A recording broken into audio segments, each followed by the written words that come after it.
اعوذ باللہ من الشیطان الرجیم بسم اللہ الرحمن الرحیم۔ شیطان کو بے ہتھیار کرنے کا سب سے اہم ذریعہ اللہ سبحانہ و تعالیٰ کا ذکر ہے۔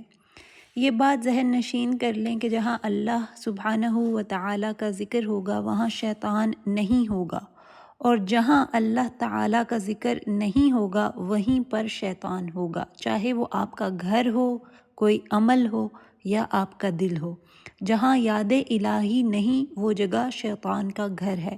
نبی صلی اللہ علیہ وسلم نے فرمایا، اللہ تعالیٰ کی سب سے پسندیدہ جگہ مسجد ہے، کیونکہ وہاں پہ اللہ کا ذکر ہوتا ہے، جبکہ بازار ناپسندیدہ جگہوں میں سے ایک ہے، کیونکہ بازاروں میں اللہ کا ذکر نہیں ہوتا، اور نہ ہی خریداری کرتے وقت لوگ اللہ کو یاد کر رہے ہوتے ہیں۔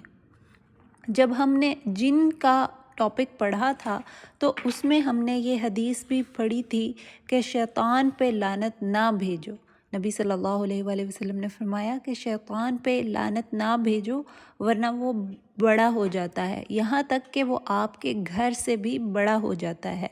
لیکن اگر ہم بسم اللہ یعنی اللہ کا نام لیں گے تو شیطان مکھی سے بھی چھوٹا ہو جائے گا۔ اسی طرح نبی صلی اللہ علیہ وسلم نے خاص طور پر شیطان سے بچاؤ کے طریقے ہمیں سکھائے ہیں۔ آپ صلی اللہ علیہ وسلم نے فرمایا، اگر انسان گھر میں داخل ہوتے وقت اللہ سبحانہ و تعالیٰ کا نام لے اور کھانا کھانے سے پہلے بسم اللہ کہے تو شیطان اپنے ساتھیوں سے کہتا ہے، آج نہ تمہارے پاس رہنے کے لیے کوئی ٹھکانہ ہے اور نہ کھانے کے لیے کوئی شے۔ اور اگر انسان گھر میں داخل ہوتے وقت اور کھانا کھانے سے پہلے اللہ سبحانہ و تعالیٰ کا نام نہ لے تو شیطان اپنے ساتھیوں سے کہتا ہے کہ آج تمہاری رہائش کا بھی بندوبست ہو گیا اور تمہاری خوراک کا بھی۔ اسی طرح نبی صلی اللہ علیہ وسلم نے ہمیں زوج کے پاس جانے کی دعا سکھائی تاکہ شیطان نہ صرف ہم سے دور رہے بلکہ ہمارے آنے والی اولاد سے بھی دور رہے۔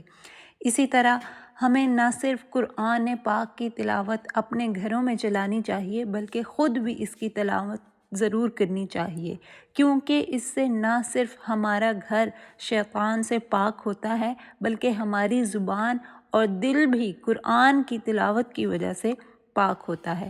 نبی صلی اللہ علیہ وسلم نے فرمایا، اپنے گھروں کو قبروں میں مت بدلو، شیطان یقیناً اس گھر سے بھاگتا ہے جہاں پہ سورہ بقرہ کی تلاوت ہوتی ہے۔ اسی طرح نبی صلی اللہ علیہ وسلم نے آیت الکرسی کی تلاوت بھی شیطان سے بچاؤ کے لیے نصیحت کی، اور نعمان ابن بشیر کی روایت کے مطابق شیطان سے بچاؤ کے لیے سورہ بقرہ کی آخری 2 آیات بھی تلاوت کی جانی چاہیے۔ تو اپنے گھروں اور دلوں کو اللہ کے ذکر اور اس کی یاد میں محو رکھیں تاکہ وہاں شیطان کے لیے کوئی جگہ نہ ہو۔